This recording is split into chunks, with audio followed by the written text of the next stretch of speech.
Boa noite, meus irmãos, que a graça e a paz do Senhor Jesus esteja com todos vocês. Amém. Também saudamos aqueles que estão nos acompanhando pelas transmissões da igreja, que o Senhor Deus os alcance nesta noite com a mesma graça que paira sobre nossas vidas aqui neste lugar de adoração. Desde já externar mais uma vez a todas as mulheres que fazem parte da igreja congregacional, nossos votos de felicidade pelo Dia da Mulher, que vocês tiveram no último dia 8. Minha esposa escolheu a camisa a dedo para poder simbolizar este momento. Então sintam-se todas abraçadas, acolhidas e amadas por esta igreja e que continuem sendo bênção do Senhor na vida desta comunidade, de suas famílias e aonde quer que estejam. Também hoje é um dia especial.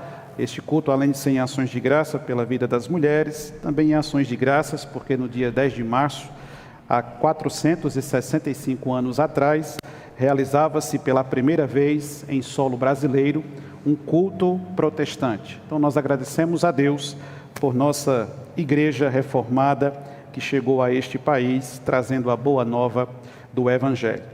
Irmãos, vamos abrir as Escrituras na carta que o apóstolo Paulo escreveu aos Gálatas, capítulo de número 3. Nesta noite nós vamos fazer a leitura do verso 1 até o verso de número 11. Gálatas, capítulo 3, do verso 1 até o verso de número 11. Você que visita-nos pela primeira vez, nós estamos na série de exposições na carta que o apóstolo Paulo escreveu aos Gálatas, e nas redes sociais da igreja, o Spotify, o YouTube, você encontra as mensagens anteriores. Conforme você achar o texto, se você puder, eu lhe convido a se pôr de pé em reverência à palavra do Senhor. Gálatas, capítulo 3, do verso 1 ao verso 11. Assim nos diz as Santas Escrituras. Versão atualizada das Escrituras. Ó Gálatas insensatos, quem vos fascinou a vós outros, ante cujos olhos foi Jesus Cristo exposto como crucificado? Quero apenas saber isto de vós: recebestes o Espírito pelas obras da lei ou pela pregação da fé? Sois assim insensatos que, tendo começado no Espírito, estejais agora vos aperfeiçoando na carne? Terá sido em vão que tantas coisas sofrestes? Se na verdade foram em vão, aquele, pois, que vos concede o Espírito e que opera milagres entre vós, porventura o faz pelas obras da lei ou pela pregação da fé? É o caso de Abraão, que creu em Deus, e isso lhe foi imputado para a justiça. Sabei, pois, que os da fé é que são filhos de Abraão. Ora, tendo a Escritura previsto que Deus justificaria pela fé os gentios, pré-anunciou o Evangelho a Abraão: em ti serão abençoados todos os povos. De modo que os da fé são abençoados com o crente Abraão. Todos quanto, pois, são das obras da lei, estão debaixo de maldição, porque está escrito: maldito todo aquele que não permanece em todas as coisas escritas no livro da lei, para praticá-las. E é evidente que pela lei ninguém é justificado diante de Deus, porque o justo viverá pela fé. Ora, a lei não procede de fé, mas aquele que observar os seus preceitos, por eles viverá. Cristo nos resgatou da maldição da lei, fazendo-se Ele próprio maldição em nosso lugar, porque está escrito: maldito todo aquele que for pendurado em madeiro, para que a bênção de Abraão chegasse aos gentios em Jesus Cristo, a fim de que recebêssemos pela fé o Espírito prometido. Que o Senhor nos abençoe com a sua augusta palavra. Curve sua fronte, feche seus olhos, vamos buscar a iluminação do Espírito Santo.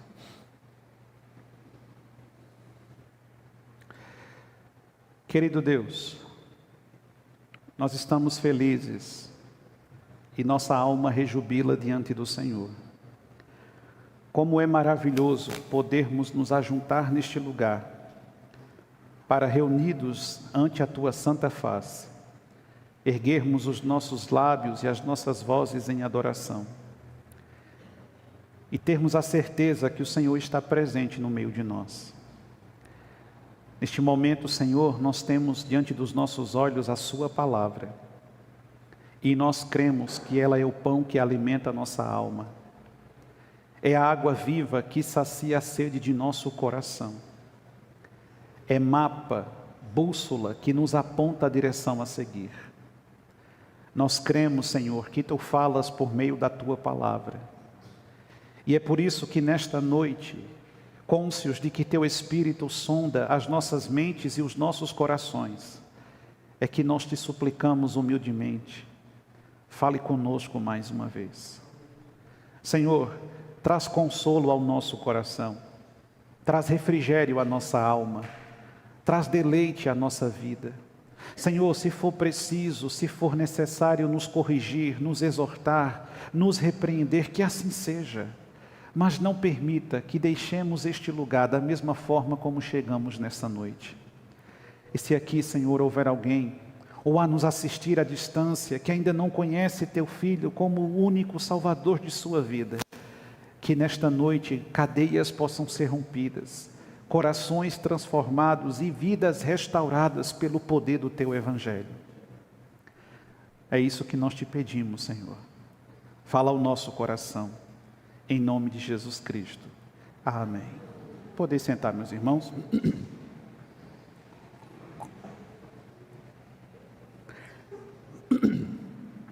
Não esqueçamos a mensagem que nos deu poder. Chegamos ao 3º capítulo dessa magna carta. Paulo continua argumentando com os cristãos na Galácia, insistindo veementemente a despeito da doutrina da justificação pela fé. Vimos como no final do 2º capítulo ele arguiu com Pedro, discordando daquele proeminente líder da primitiva igreja, no que tange ao respeito de como os cristãos deveriam tratar os gentios convertidos à fé. Vimos como Paulo, de forma ousada, firme e constante, refuta a postura adotada por Pedro por ocasião da chegada da comissão vinda de Jerusalém e a maneira como este tratava os irmãos da igreja de Antioquia. Vimos como Paulo insiste que Cristo, por meio de seu sacrifício, sepultou as obras da lei e conferiu aos homens a verdadeira salvação única e exclusivamente por meio da fé. No 3º capítulo, ele continua insistindo nesta tese, nesta verdade absoluta, só que desta vez a sua abordagem procura atingir o coração dos Gálatas e apelar para a experiência dos Gálatas e a vivência dos Gálatas com Cristo e sua mensagem, antes de que os judaizantes chegassem à Galácia com o seu desvio doutrinário. Paulo irá insistir com esses irmãos que eles precisam recordar-se de que a mensagem do Evangelho concedeu a eles o verdadeiro poder, poder que não é adquirido por esforços humanos, poder que não é adquirido por indivíduos personificados, sejam eles quais forem, mas que lhes é ofertado única e exclusivamente por meio da graça de Cristo, manifesta no seu Evangelho. Paulo irá desconstruir uma equivocada ideia defendida pelos judaizantes de que os verdadeiros herdeiros do céu eram unicamente os herdeiros de Abraão. Paulo irá atacar com força o equívoco de achar que a guarnição da lei conferia ao indivíduo a certeza absoluta de que seria salvo pelo seu ascetismo religioso e o seu rigor prático no exercício dos costumes antigos. Paulo irá mais uma vez apresentar-nos a mensagem que confronta o coração humano e que insiste em apresentar Cristo como o único que é capaz de justificar o homem em sua condição caída e em suas prevaricações. Paulo irá insistir ao nos fazer lembrar que nós não podemos esquecer a mensagem que nos deu poder. Que poder? O poder do Espírito Santo, o poder da proclamação querigmática da palavra, o poder de mudar vidas e corações, o poder de alterar circunstâncias e realidades, o poder de Deus, que é o Evangelho. Eu quero que você deixe a sua Bíblia aberta em Gálatas capítulo 3, a partir do verso 1. E nós vamos percorrer esse texto, refletindo nessa noite, ouvindo a voz de Paulo nos ensinar, porque nós não podemos esquecer a mensagem que recebemos do Senhor. A primeira coisa que Paulo faz está no versículo 1, quando ele denuncia o fascínio dos homens em face da mensagem proclamadora do Calvário. Olha o que está escrito no verso 1. Ó Gálatas insensatos, quem vos fascinou? A vós outros, ante cujos olhos foi Jesus Cristo exposto como crucificado. O verso 1, o apóstolo Paulo, ele quer recordar aos Gálatas o dia em que ouviram a pregação do Evangelho dos lábios do próprio apóstolo. E Paulo agora quer fazer com que aqueles Gálatas recobrem a razão e se recordem do dia em que escutaram a proclamação da salvação por meio da obra realizada em Cristo e por Cristo na cruz do Calvário. A expressão fascinar na língua grega tem o sentido de encantar. É como se o apóstolo Paulo questionasse os Gálatas o que foi que aconteceu para encantar vocês, para desviar vocês, para fascinar vocês e fazer com que a mensagem do Evangelho fosse ofuscada diante dos vossos olhos. O sentido original do texto, o apóstolo Paulo, ele está argumentando como alguém que apresentou o Calvário para os Gálatas de uma maneira tão didática e pedagógica, de uma forma que os Gálatas podiam enxergar, por meio da palavra de Paulo, o próprio Cristo crucificado no Monte da Caveira. E essa mensagem reveladora que salvou os Gálatas e os fez despertar para a realidade de salvação em Cristo, agora tinha sido ofuscada por um encantamento, por um fascínio, por outra coisa que não era a gloriosa mensagem redentora dos primeiros dias. E então Gálatas, o apóstolo Paulo se dirige aos Gálatas como indivíduos que são insensatos, inconstantes no texto original. Pessoas que ouviram a mensagem transformadora, mas que haviam abandonado com celeridade e agora se viam fascinadas, encantadas, ludibriadas, seduzidas por outras coisas que desviaram o seu olhar do Calvário e do Cristo crucificado. E Paulo então começa a lembrar esses homens e essas mulheres que a mensagem que os alcançou foi a mensagem da redenção, que a mensagem que tocou suas vidas é a mensagem da transformação. E Cristo foi apresentado para esses homens e para essas mulheres, crucificado e exposto no martírio para remir suas almas da condenação. Mas o que teria fascinado esses Gálatas? Mas o que teria seduzido essas pessoas de maneira tão profunda, a ponto de se esquecerem do Calvário e da crucificação e da obra da salvação? Pelo menos duas coisas certamente contribuíram para esse esquecimento: o orgulho e a vaidade. Sim, duas criaturas existentes no coração de todos os seres humanos. Os homens que no seu orgulho não se contentam com a mensagem do Calvário. Os homens que na sua vaidade não se satisfazem com a simplicidade do Evangelho. Os homens que orgulhosamente olham para Cristo crucificado e não aceitam que alguém tenha morrido para salvá-los, eles que são condicionados a achar que são pessoas boas. A vaidade de pessoas que olham para a simplicidade do Evangelho e não conseguem admitir que viver o cristianismo bíblico é algo simples e é necessário, na sua concepção, buscar outras coisas para dar mais forma e mais sabor ao seu exercício religioso. E esses Gálatas agora estão fascinados, seduzidos, e os seus olhos já não olham para o Calvário. E os seus olhos agora estão olhando para outras coisas. E agora a sua atenção está condicionada a outro tipo de evangelho. O evangelho que já não tem a cruz, o evangelho que já não tem o preço pago, o evangelho que já não tem a renúncia, o evangelho que já não tem a abdicação, o evangelho que já não tem a humildade, o evangelho que já não tem a simplicidade. E agora novamente eles estão condicionados a pensar a sua fé com base em suas obras, suas triviais obras. Mas se nos dias de Paulo os Gálatas tiraram os olhos do Calvário para olhar para outras coisas, em nossos dias essa realidade não é diferente, porque a igreja de nossa época também deixou de olhar para o Calvário. Porque a igreja dos nossos dias também deixou de olhar para o Monte Gólgota, deixou de frisar e fixar seus olhos na cruz e no crucificado. E a igreja dos nossos dias também está fascinada. E os homens de nossa época também estão encantados e seduzidos, caminham a passos largos na direção contrária e no caminho oposto àquilo que Cristo os apresentou na sua palavra. E agora as pessoas estão fascinadas pelo reconhecimento. Sim, elas querem o aplauso, elas querem os likes, elas querem as curtidas, elas querem os engajamentos, elas querem as visibilidades, elas querem aumentar seus seguidores virtuais. Elas já não olham para a cruz, elas olham para a sua própria imagem.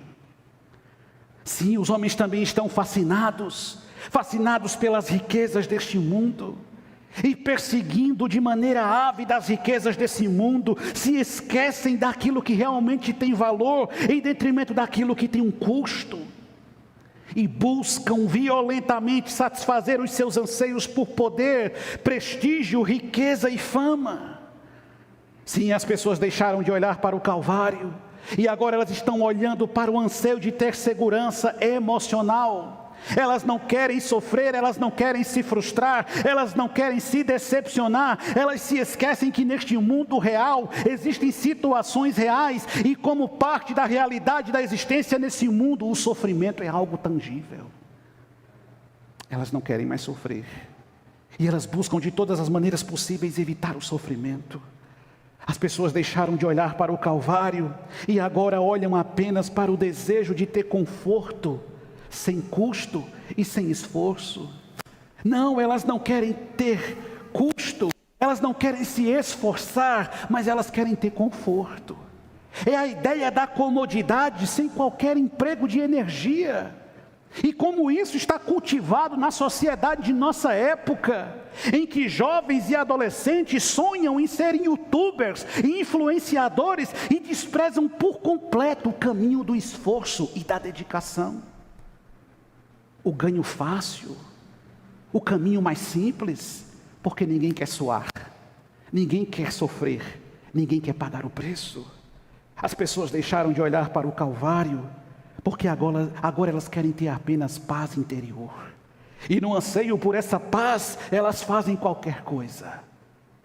As pessoas deixaram de olhar para o Calvário, porque elas buscam diversão constante e desregrada.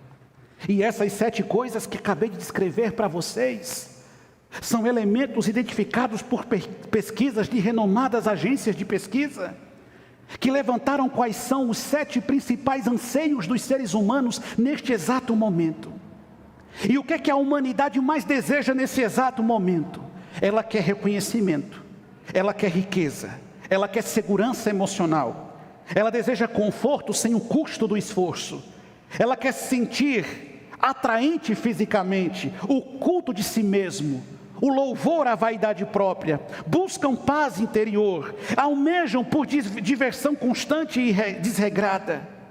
E é isso que as pessoas estão perseguindo em nossa época. E dentro da igreja não são poucos aqueles que se declaram cristãos, mas têm essa lista como a sua prioridade. Nós estamos deixando de olhar para o Calvário, e nós estamos olhando para essas coisas, e queremos ser aplaudidos pelas pessoas. E quando a nossa conta no Instagram não tem engajamento, a gente fica deprimido. Quando a nossa postagem não recebe curtida, a gente fica triste. E a gente começa a se desesperar quando o nosso número de seguidores não aumentou de uma semana para outra. E estamos à beira de ter um colapso emocional, porque ninguém louva a nossa própria vaidade humana. As pessoas querem ter riquezas, querem ser ricas, querem ser poderosas. E no afã por essas coisas, elas perseguem os seus ídolos, os seus modelos do ideal. E quando elas não conquistam aquelas coisas, elas se frustram, elas se deprimem. Ai, minha irmã, você quer acordar às 5 da manhã, bonita, com o cabelo esticado e maquiada, feita aquela mulher que você segue no Instagram, que dá bom dia para você, com a cara toda rebocada, 5 da manhã, mentira. Aquilo foi gravado de tarde, ela está só postando para você que é besta acreditar que aquilo é verdade. Aí você quer ser a mãe, aquela mãe que você segue lá, influenciadora digital, aquela mãe perfeita, que os filhos dela é tudo engomado, tudo bonitinho, não dá trabalho os meninos dela, e você quer ser ela. Aquilo é mentira. Ou então você quer ter aquela esposa, aquela mulher bonita, toda socialite, e a tua não é. Fazer o quê? É o que você tem. Ou você quer aquele bombadão que amanhece todo sarado, com o peito estufado, carregando a mulher no ombro. Ai, como eu queria que meu marido fosse assim, mas ele não é. No máximo que você faz é rolar na barriga dele de cima para baixo. Mas a gente começa a se deprimir porque a gente não tem essas coisas. E a gente está deixando de olhar para Cristo, para olhar para essas coisas. As pessoas que querem conforto sem o custo do esforço. As pessoas que querem se sentir atraentes. Nunca na história se viu um comportamento tão narcisista como o que nós temos em nossa época. Sabe? O desejo de ser desejado, cobiçado, ter paz interior a qualquer custo, diversão constante e desregrada. É isso que a humanidade anseia em nosso contexto, e é isso que muitos cristãos também estão desejando. O apóstolo Paulo então questiona: o que tem fascinado você? O que é que tem encantado você? O que é que tem enchido os seus olhos? O que é que tem despertado o seu interesse? Por que multidões se aglomeram em cultos em que se oferecem vantagens fáceis? Por que milhares se aglomeram em locais em que é dito para essas pessoas que, a depender do que façam, irão receber todos os favores do céu? O que é que tem fascinado você? O que é que tem inspirado você? O apóstolo Paulo diz: como você é insensato, porque antes os teus olhos estavam fixos em Cristo, e no Cristo crucificado. Mas você deixou de olhar para Cristo, e você agora está olhando para essas outras coisas. João capítulo 12, versículo 32, o evangelista João diz: e eu, quando for levantado da terra, atrairei todos a mim mesmo. Sim, João está descrevendo o cenário do sacrifício, da crucificação, de um Cristo que está sendo erguido, e erguido no Calvário atrai a si todos aqueles que almejam ter com Ele uma verdadeira comunhão. O que é que atraiu você até Deus? O que é que traz você ao encontro de Cristo? É a solução dos seus problemas? É a resolução das suas angústias? É mudar sua vida num passe de mágica? No Calvário está o Cristo crucificado, morto para redimir tua alma da condenação. Primeira coisa que o apóstolo Paulo então faz é questionar o encantamento que seduziu os Gálatas. E o Espírito questiona-nos sobre os encantamentos que têm nos seduzido neste último tempo. Mas não para por aí, veja o verso 2. Quero apenas saber isso de vocês, Paulo questionando. Recebestes o Espírito, está falando do Espírito Santo, pelas obras da lei ou pela pregação da fé? Sim, nós cremos que o Espírito Santo é o selo, é aquele que atesta, que ratifica o indivíduo que foi regenerado e salvo pelo poder da pregação. E aí Paulo questiona: como foi que vocês receberam o Espírito Santo? Porque esse Espírito Santo é uma pessoa, o Espírito Santo não é uma força, o Espírito Santo não é algo manipulável, ele é uma pessoa, a terceira pessoa da Trindade. E como uma pessoa, ele tem os atributos de uma pessoa, ou seja, ele tem vontade, ele tem sentimentos, ele tem razão, ele faz o que quer, ele não faz o que eu quero, ele age da maneira como ele deseja. E aí Paulo diz: como foi que vocês receberam o Espírito Santo? Foi obedecendo à lei? Foi guardando os costumes de Moisés? Foi sendo circuncidado? Foi sacrificando? Foi fazendo aquilo que era exigido que vocês fizessem lá no templo em Jerusalém? Foi assim que vocês receberam o Espírito Santo? Não! Como foi que o Espírito Santo foi dado a vocês? Foi dado a vocês pela pregação da fé. E se nós voltássemos no livro de Atos, Nós veremos o apóstolo Pedro, com quem Paulo discutiu no capítulo anterior, indo até a casa de Cornélio, levado pelo Espírito Santo, chegando na casa de Cornélio, pregando as boas novas de salvação. Diz o livro de Atos que após pregar o evangelho e as pessoas ali se converterem, o Espírito Santo foi derramado sobre os gentios. E esses gentios agora também experimentam em total igualdade e equidade aquilo que a igreja de Jerusalém estava também experimentando. E agora Paulo está dizendo: o selo do Espírito, no ato da conversão, não foi dado a vocês por obediência à lei, mas foi dado a vocês pelo poder da pregação do Evangelho. Atos capítulo 15, verso 8. O mesmo apóstolo Paulo dizendo à igreja de Jerusalém: ora, Deus que conhece os corações, lhe deu testemunho, concedendo o Espírito Santo a eles, como também a nós concedera. O que Paulo está dizendo? Assim como o Espírito Santo foi derramado sobre os gentios, o Espírito Santo foi derramado sobre os judeus. É o mesmo Espírito. Não é um Espírito para o judeu e um Espírito para o gentio, é um só Espírito. Uma só pessoa, agindo de uma única forma. Paulo então está nos fazendo entender que o derramar do Espírito Santo não tem nada a ver com a sua observação de costumes e ritos religiosos.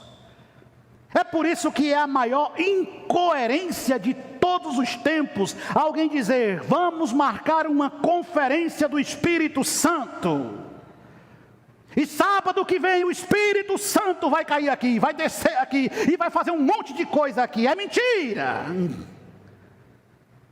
Porque o Espírito Santo é uma pessoa, e como uma pessoa, ele não faz o que eu quero, ele faz o que ele quer. Se ele quiser vir aqui agora, ele vem, ninguém segura ele. Se ele não quiser vir, ele não vem. Eu não posso marcar o dia e a hora que o Espírito Santo vai agir.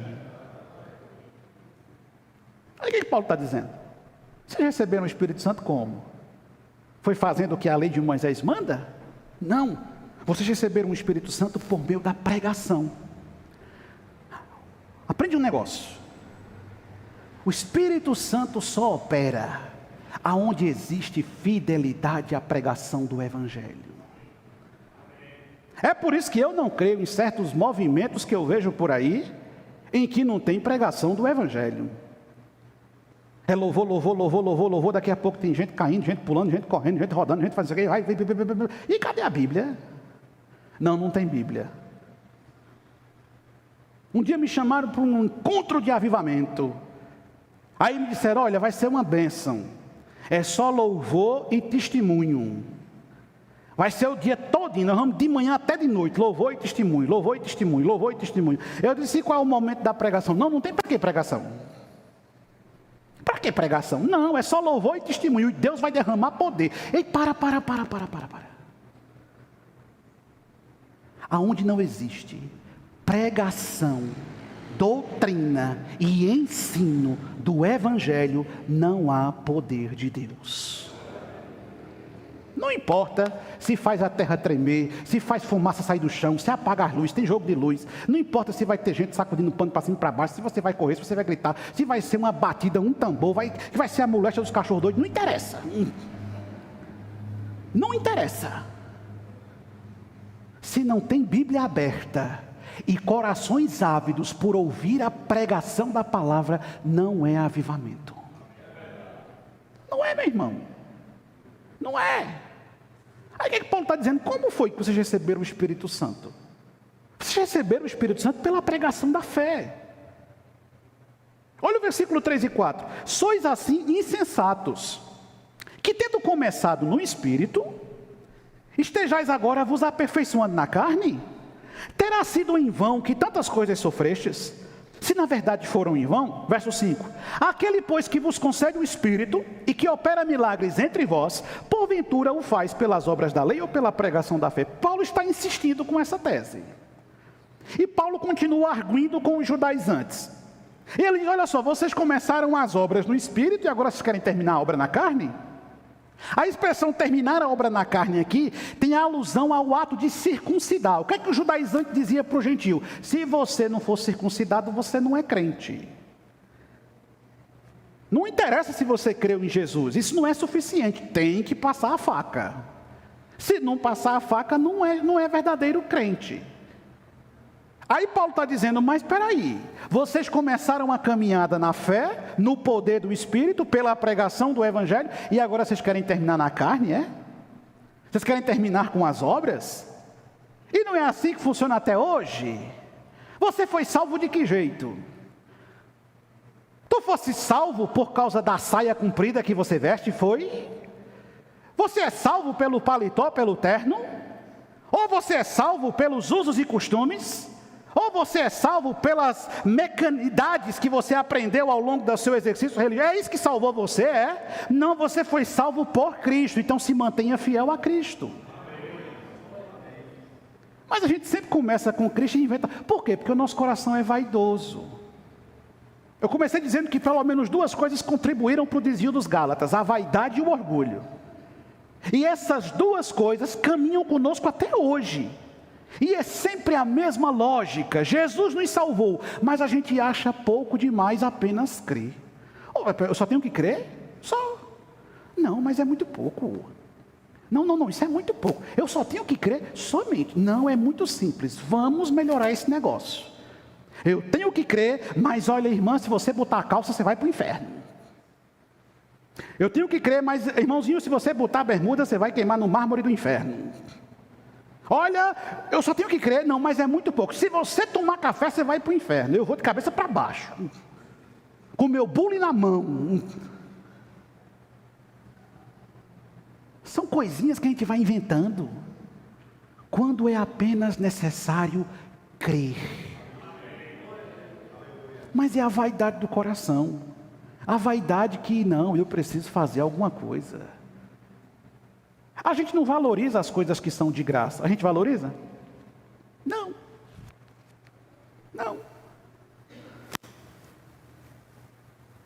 A gente não valoriza as coisas que nos são oferecidas gratuitamente.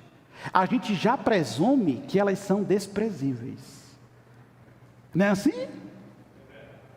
Entra numa loja, tem lá 2 pares de sapato, feitos pelo mesmo fabricante, com o mesmo processo. Acontece que um tem marca e o outro não tem. Qual é aquele que você quer levar de todo jeito?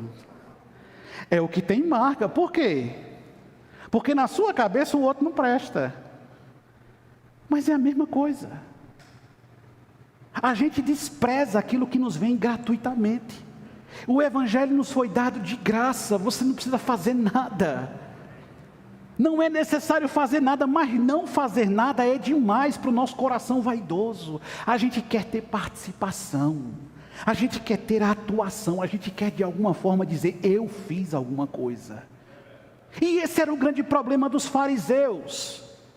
Porque os fariseus, eles tinham a necessidade de somar, de contribuir, de fazer alguma coisa. E é por isso que eles criavam regras e costumes que nem eles mesmos podiam suportar. É aquela ideia de que se eu apenas crer, é muito pouco. Eu preciso fazer um esforço. Eu preciso ter uma postura ascética. Eu preciso fazer alguma coisa para eu me sentir bem, porque eu fiz alguma coisa. Não precisa. E Paulo então questiona estes Gálatas que começaram as obras espirituais e que agora estão se tornando carnais. E quantas vezes nós fazemos isso? E quantas vezes nós agimos dessa maneira? A gente começa a nossa caminhada cristã com todo entusiasmo, com toda empolgação, com todo fervor, e a gente tem prazer no Senhor, e a gente quer conhecer mais do Senhor, a gente quer buscar o Senhor, mas daqui a pouco a gente vai ficando religioso, sabe? A gente vai ficando religioso, e a gente vai inventando marmota, vai inventando coisa. Aí eu vou ler a Bíblia. Aí hoje eu esqueci de ler a Bíblia, então amanhã eu tenho que ler 2 vezes, porque eu tenho que ler por ontem e por hoje. Acabou. Eu vou orar meia hora. Eita rapaz, ontem eu não consegui orar, então hoje eu tenho que orar 1 hora, que é meia de ontem e meia de hoje. Aí eu vou orar no monte, porque eu aprendi que lá no monte é melhor, fica mais perto de Deus. Quem tiver suas orações no monte, não me chame não, viu, que eu não vou não. Primeiro que eu sou cardíaco, segundo que essa banha para subir um monte dá muito trabalho. Eu subi umas ladeiras esses dias, quase que eu boto o bofe para fora. Ah, eu vou jejuar 30 dias. Jejum sozinho, Deus abençoe você. Ah, eu vou fazer isso, eu vou fazer aquilo, porque a ideia de ter que fazer alguma coisa é a carnalidade, é a religiosidade. Não precisa disso, não é necessário isso. E Paulo está confrontando aquela igreja que estava abandonando o evangelho para se tornar uma igreja carnal. Romanos capítulo 2, versículo 28, ele diz: porque não é judeu quem o é apenas exteriormente, nem é circuncisão o que é somente na carne. O que é que ele está dizendo? O que faz um verdadeiro judeu não é a circuncisão. Quantos em Israel não são verdadeiros israelitas? Não é a circuncisão que faz de você um verdadeiro judeu. Não é o ato religioso que faz de você um verdadeiro cristão. Quantas pessoas que foram consagradas numa igreja quando eram bebês? Quantas pessoas que passaram pelo batismo? Quantas pessoas que participam do sacramento da ceia mês após mês e mesmo assim irão para o inferno? Porque elas atendem apenas ritos. Elas não têm comunhão com Jesus. Não é. Filipenses 3, capítulo 3, verso 2 e 3, o apóstolo Paulo diz: acautelai-vos, é Paulo, viu? Não sou eu não. Acautelai-vos dos cães. Cães. Acautelai-vos dos maus. O maus o quê? Obreiros. Acautelai-vos da falsa circuncisão. Porque nós é que somos a circuncisão, nós que adoramos a Deus no Espírito, e nos gloriamos em Cristo Jesus, e não confiamos na carne. Você entende o que Paulo está dizendo aos filipenses? Primeiro, se acautele dos cães. Segundo, se acautele dos maus obreiros. E o que é que fazem os maus obreiros? Eles defendem a falsa circuncisão. Eles defendem a salvação pelas obras. Eles defendem e condicionam a sua fé aos seus costumes. São maus obreiros, são falsos profetas, são inimigos do evangelho, são cães sarmentos. Fuja deles. Fuja deles. E ele insiste, porque nós é que somos os verdadeiros circuncidados. A gente não foi circuncidado na carne, a gente foi circuncidado no Espírito. Entendeu? Eu posso batizar você, você morrer no outro dia e ir para o inferno. Misericórdia. Pois é. Boa noite. Você pode ter o nome escrito no hall de membro de uma igreja, morrer e ir para o inferno. Você pode ser rigoroso nas suas práticas religiosas, morrer e ir para o inferno. Se a obra não foi feita no teu coração, tudo que é exterior é corruptível e inútil. Sabe por quê? A salvação, o lavar regenerador que abriu este culto nessa noite, ele não é feito nas águas do batismo, ele é feito pelo Espírito Santo no teu coração, lavando tua alma, removendo a sujeira, purificando o teu ser, tornando você apto para servir a Jesus Cristo. Entende? Não tem nada a ver com o externo, tem a ver com o interno. Mas como a gente se ludibria com aquilo que é exterior, mas como a gente se ilude com aquilo que é alcançável pelos olhos carnais, mas a gente esquece que o que importa no fim das contas é o que está lá dentro do coração. Paulo então questiona: como que vocês podem ter começado espiritualmente e agora vocês estão terminando carnalmente? Como que pode? Existia um argumento entre eles: o verdadeiro salvo tem que ser filho de Abraão. E para ser um filho de Abraão, você precisa da circuncisão. Olha o que é que Paulo responde para eles, versículos 6 até o 9. É o caso de Abraão, que creu em Deus, e isso lhe foi imputado para a justiça. Sabei, pois, que os da fé é que são filhos de Abraão. Ora, tendo a Escritura previsto que Deus justificaria pela fé os gentios, eu e você, preanunciou o Evangelho a quem? A Abraão. E o que é que Deus disse para Abraão, pré-anunciando o Evangelho, o proto-evangelho do Antigo Testamento? Deus disse para Abraão: em ti serão abençoados todos os povos. Aí Paulo conclui, verso 9: de modo que os da fé são abençoados com o crente Abraão. O que é que Paulo está ensinando para aquele povo? Filhos da fé de Abraão, mas não do seu sangue, porque a salvação não se herda. A salvação não se herda. Não herda não. Ai, pastor, mas vovó já era crente. Minha avó, ela chegou aqui com um barco que veio com Robert Calley em 1855. Minha bisavó foi fundadora da igreja Fluminense. Minha avó veio, pastor, junto com Calley para o Recife, plantar a igreja pernambucana. De lá veio para Campina Grande. Ai, pastor, minha família é tradicionalmente evangélica. E eu tenho um direito no céu. Tem não. Porque a salvação você não nasceu com ela. Se teu pai era crente, se tua mãe era crente, se teu avô era crente, tu também precisa ser crente em Jesus Cristo como ele creu. Caso contrário, não tem arrumado não tem jeito. Eu queria que tivesse, a pessoa mais interessada era eu, mas não tem jeito. Não funciona assim. Aí eles estão dizendo, mas a gente tem que ser filho de Abraão. Nós somos filhos de Abraão. Aí o que é que Paulo está dizendo para eles? E o que é que se interessa? Porque Abraão creu, e isso lhe foi imputado por justiça. E antes de Abraão ser circuncidado, primeiro Abraão creu. E o que foi que Abraão ouviu lá em Ur dos Caldeus? O Senhor disse: sai da tua terra, sai do meio da tua parentela e vai para uma terra que eu te mostrarei, uma terra que mana leite e mel. E Abraão pegou as suas coisas e creu. Ele não foi circuncidado para crer, ele primeiro creu. E Deus disse a ele: em ti serão abençoadas todas as famílias da terra.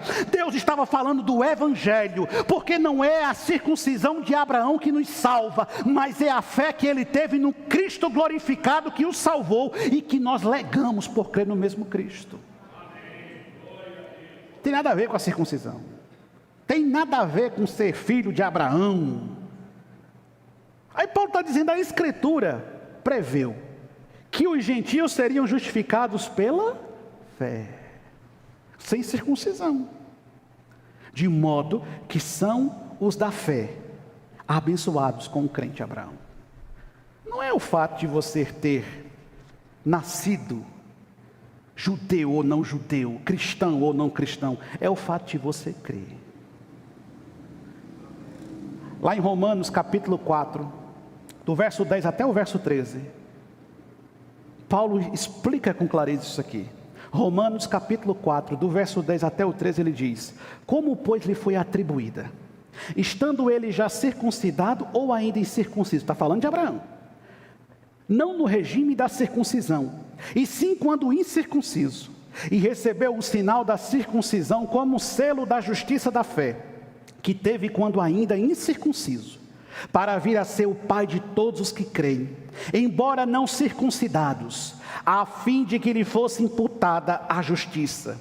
Ele é pai da circuncisão, isto é, daqueles que não são apenas circuncisos, mas também andam nas pisadas da fé que teve Abraão, nosso pai, antes de ser circuncidado. Não foi por intermédio da lei que Abraão ou a sua descendência coube a promessa de ser herdeiro do mundo, e sim mediante a justiça da fé. Não foi no dia que ele foi circuncidado, foi no dia que ele creu. Entende?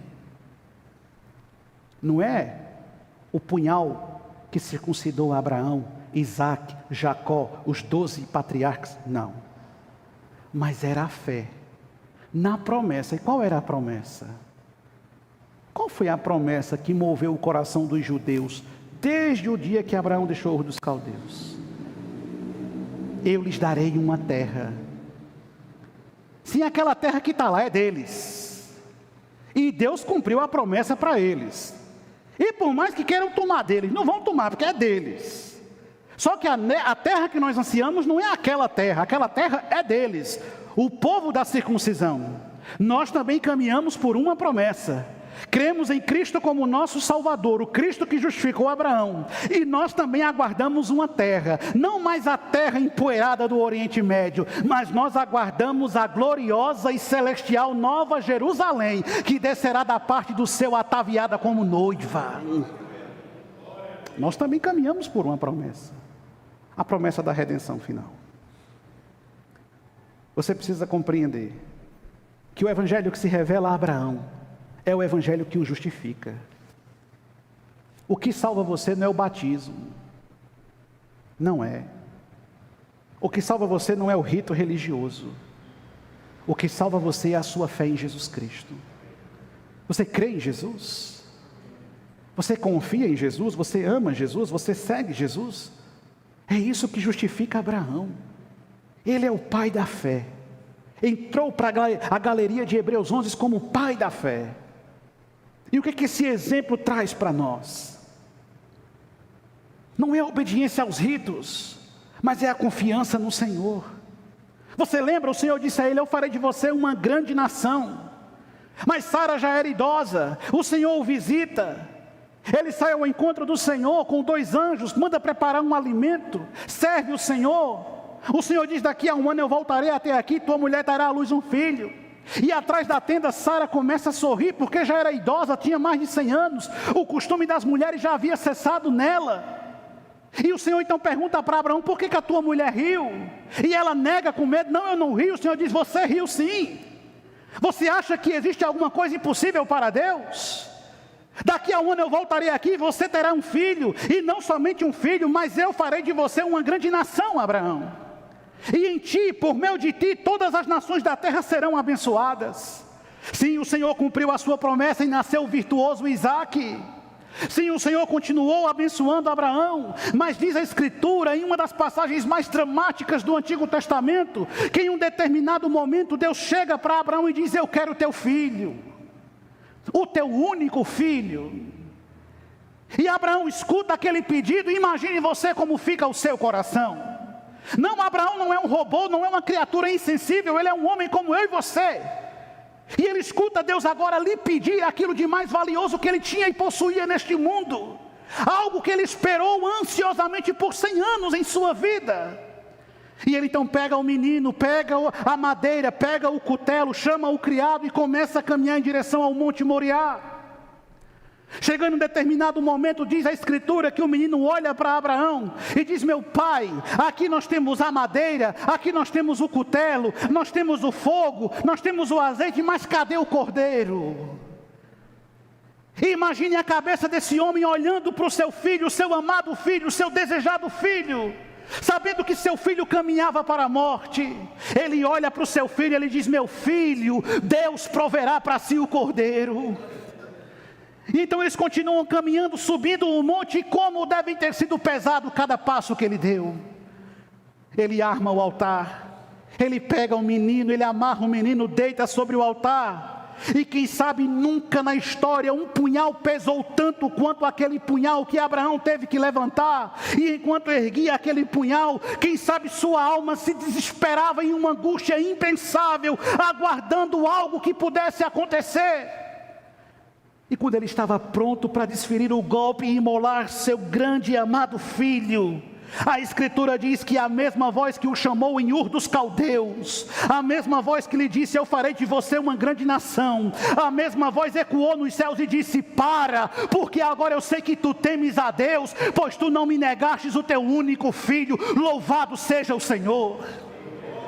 Mas se Deus poupou a vida de Isaque, Deus não poupou a vida do seu próprio filho. Se Deus poupou a vida do filho de Abraão, Deus não poupou a vida do seu próprio filho. E é por isso que nós não podemos deixar de olhar para o Calvário, porque lá está a manifestação do amor de Deus por nós. Mas não pode. Não foi a circuncisão, foi a confiança. Mas existe um último argumento. Se não é suficiente ser filho de Abraão, mas é um dever ser guardião da lei.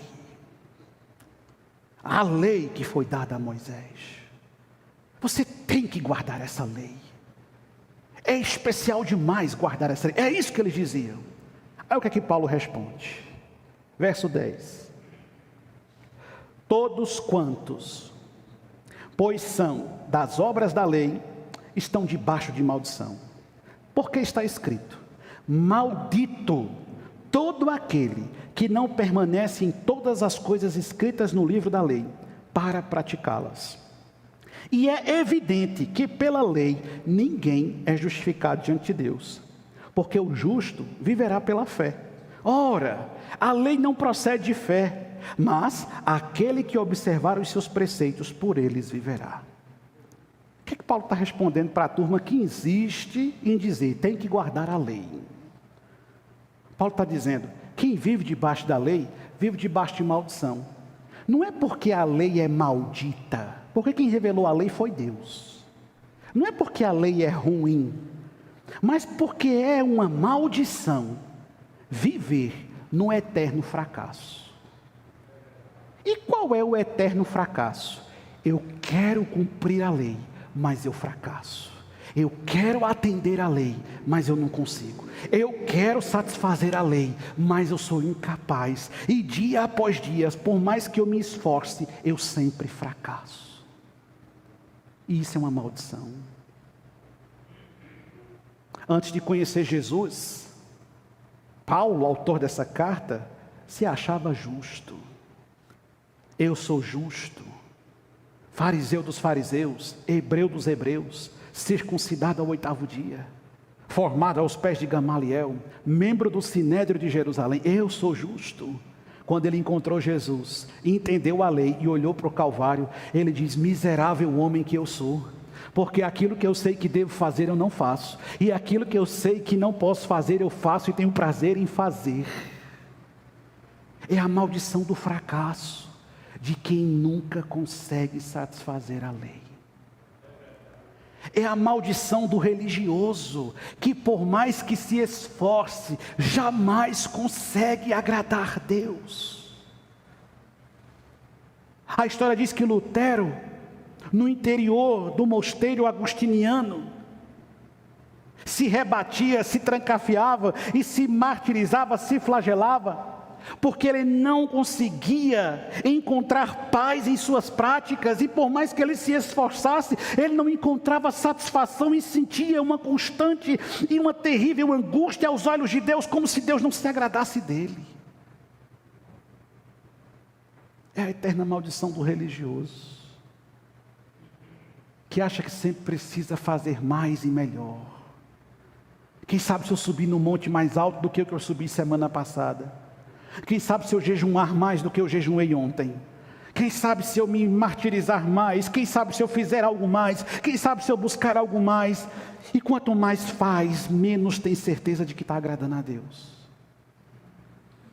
Quantas pessoas que vivem nessa terrível e devastada situação? Tem um memezinho que circula nas redes sociais, de maneira cômica, é verdade, mas que reflete bem a ideia do que Paulo está tratando aqui. Vocês já devem ter visto. Está lá um indivíduo na sala de estar da casa dele, bem à vontade, junto com os meninos. Aí alguém bate no portão, é a pessoa que vai atender, geralmente é a esposa. Aí a esposa diz, olha, o pastor chegou, está lá na porta. Aí o cara diz, não, beleza, tudo bem. Aí enquanto ela sai para abrir o portão, quando volta, está o cara de terno, gravata, todo bem vestido, com a Bíblia na mão, e as crianças tudo arrumadinhas na sala, como se estivessem prontos para fazer um culto. Já viram isso? Não, vocês não usam Instagram, só eu que uso, né? Vocês não usam.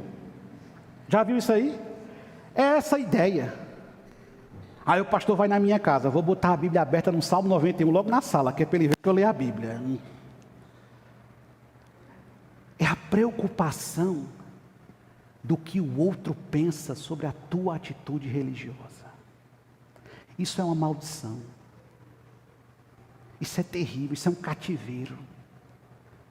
É a preocupação de que as pessoas vejam que você é uma pessoa que ora demais. É a preocupação que as pessoas vejam em você virtude. Que cativeiro terrível. Que terrível cativeiro. Aí Paulo está argumentando com eles, vocês vivem sobre a maldição do fracasso. Porque qual de vocês é capaz de satisfazer a lei? Você é justo? Tu consegue fazer tudo aquilo que Deus espera que tu faça? Tu é perfeito nas tuas atitudes, nos teus atos, na tua maneira de viver? Abacuque capítulo 2, verso 4 diz que não. Lá diz: eis o soberbo, sua alma não é reta nele, mas o justo viverá pela sua fé. Romanos capítulo 1, verso 17, Paulo acredita que você é incapaz de cumprir a lei. E é por isso que ele diz em Romanos 1,17, visto que a justiça de Deus se revela no Evangelho, de fé em fé, como está escrito, o justo viverá por fé. O verdadeiro justo não recebeu justiça por suas obras ou méritos. Ele é beneficiado pela justiça de Cristo. Cristo é justo, Cristo é perfeito, Cristo é eterno, Cristo é maravilhoso, Cristo satisfez todas as exigências. E é por isso que Cristo é suficiente para mim. Eu fracassei, pastor, eu não orei tanto que eu devia orar. Jesus é justo. Eu fiz um propósito de ler a Bíblia toda. Comecei em janeiro com todo o gás. Cheguei em março, faz 15 dias que eu não leio. Começa lendo amanhã. Jesus é justo. Ah, pastor, eu tentei, eu me esforcei, eu busquei, mas eu falhei. Eu também falho, mas Jesus é justo. Entende? Não são as obras, não é o ascetismo, é a graça de Cristo, a maravilhosa graça de Cristo que nos alcançou. Você não foi chamado para ser um guardião da lei. Não.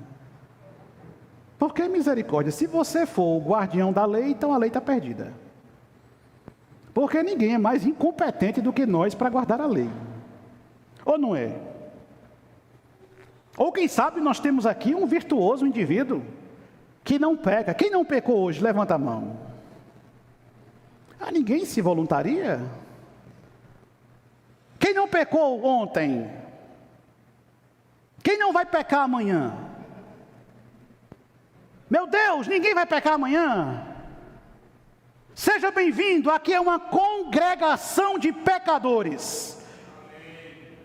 Amém. Só que seguros na suficiência de Jesus Cristo. Cristo é suficiente para nós. Isso é maravilhoso. Paulo diz: não é a lei, porque a justificação é pela fé. E eu quero concluir, verso 13 e 14. Ele diz: Cristo nos resgatou da maldição da lei. Por que, Paulo? Fazendo-se Ele próprio maldito, ou maldição, em nosso lugar, porque está escrito: maldito todo aquele que for pendurado em madeiro. Para que a bênção de Abraão chegasse aos gentios, não foi pela circuncisão, mas foi por ele, em Jesus Cristo, a fim de que recebêssemos pela fé o Espírito prometido. Paulo então vai concluir o seu raciocínio apontando-nos a mensagem que nos salvou no início de todas as coisas. E é por isso que ele começou dizendo: o que foi que seduziu vocês?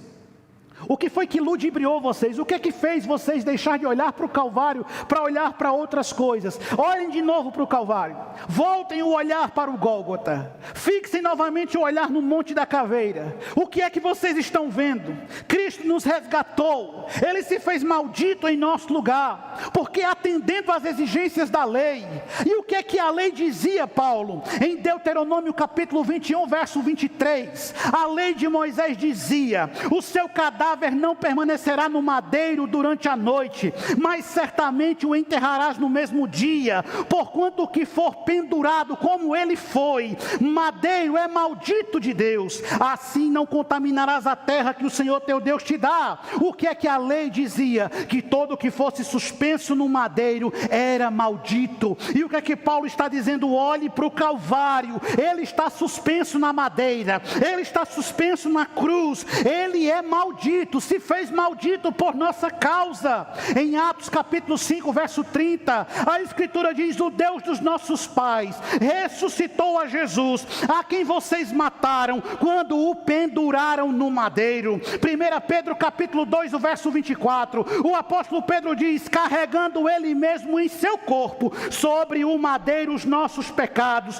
para que nós, mortos para os pecados, vivamos para a justiça. Por suas chagas fostes sarados. Ele está suspenso na cruz. Olhe para a cruz. Ele morreu na cruz. Ele é maldito na cruz, e aquela cruz é tua. Era você que devia estar lá. Era você que merecia estar lá. Você não tem justiça própria, você não tem bondade própria, você é miserável, caído, pecador. É isso que você é. Mas olhe para a cruz. Ele está na cruz. Louvado seja Deus. Jesus está na cruz. E mesmo eu não sendo filho de Abraão, mesmo eu não sendo o guardião da lei, mesmo eu não conseguindo satisfazer as exigências da lei, mesmo eu sendo fraco, falho e miserável pecador, eu olho para a cruz. E na cruz ele me disse: está consumado. Tudo está feito.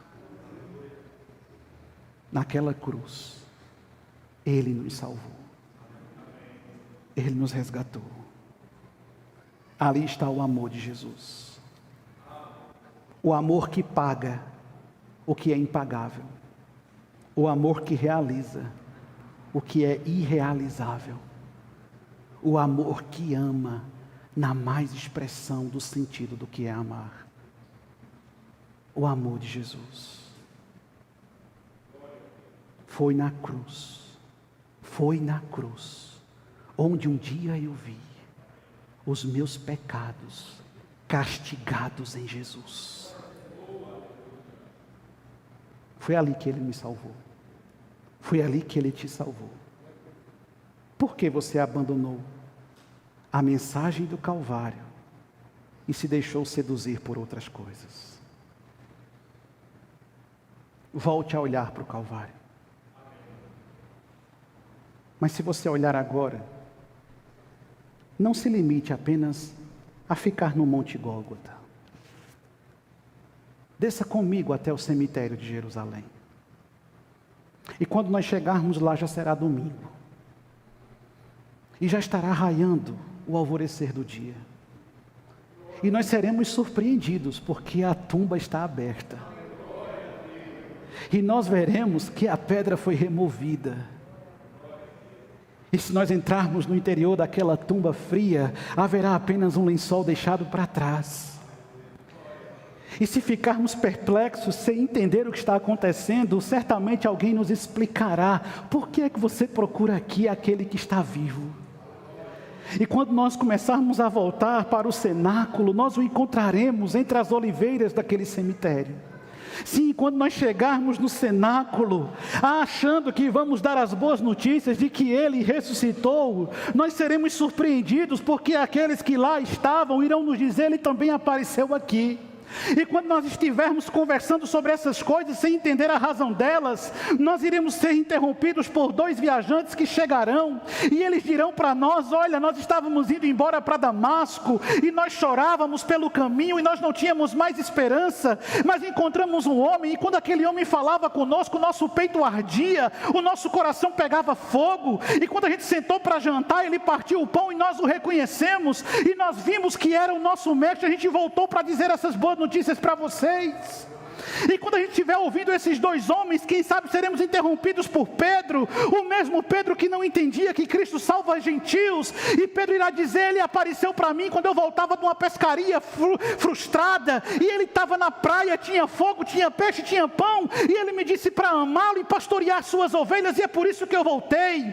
Olhe para o Calvário, mas não fique no Calvário, porque quando nós agora contemplamos a cruz, ela está vazia, porque ele vive e reina para todo sempre.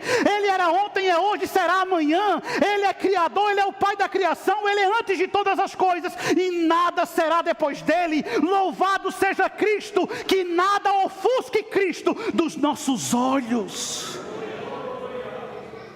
Cristo, o nosso verdadeiro amor.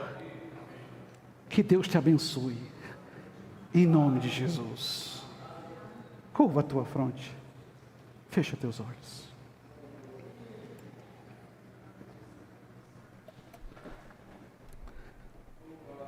Ore ao Senhor.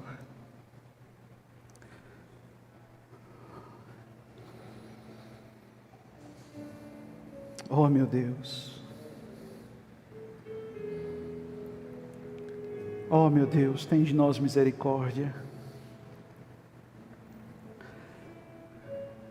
Tem piedade de nós, Cordeiro de Deus. Vós que tirastes o pecado do mundo. Tantas coisas têm ofuscado o nosso olhar, Senhor. Tantas coisas têm nos seduzido. Tantos encantamentos dessa terra têm nos enganado. Quem sabe, Senhor, os anseios de nosso coração nos levaram para longe do Calvário. E a gente já não consegue mais ver a cruz.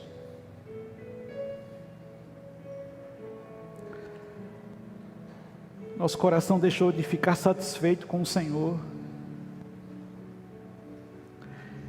E Ele quer outras coisas. E Ele almeja outras coisas. Não fomos nós que nos salvamos, Senhor. Foi a Tua graça que nos alcançou. Obrigado, Senhor Jesus. Porque nenhum outro faria por nós o que o Senhor fez. Nenhum outro demonstraria um amor tão incompreensível como esse, Senhor. O Senhor não nos pediu nada, o Senhor não nos pede nada, o Senhor não exige nada de nós. Mas quem sabe aqui tem filhos teus que têm sofrido, Senhor. Martirizados por sistemas opressores, por uma religião vazia, mecânica, desprovida de beleza, desprovida de graça. Quem sabe nós estamos vivendo assim, Senhor. E levianamente pensamos que os nossos feitos irão contar naquela última hora. E a gente se frustra, Senhor, porque a gente não consegue fazer. Nós não oramos o tanto que devíamos orar. Nós não lemos a palavra o tanto que devíamos ler. Nós não congregamos o tanto que podíamos.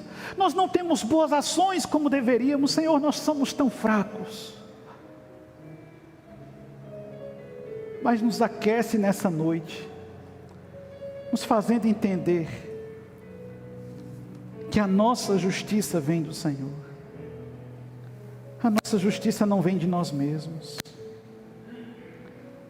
Ó Senhor, muito obrigado. Vem nos inflamar, Espírito Santo. Vem aquecer nosso coração, vem nos encher de poder. Vem nos envolver com graça, com doce e preciosa graça. Vem nos fazer sentir o calor do primeiro amor, a paixão das primeiras obras, o fervor do primeiro passo. Desvia do nosso olhar, Senhor, os encantamentos desse mundo e fixa ante os nossos olhos a cruz de Cristo, símbolo incompreensível da nossa vitória. É isso que nós te pedimos, em nome de Jesus. Amém.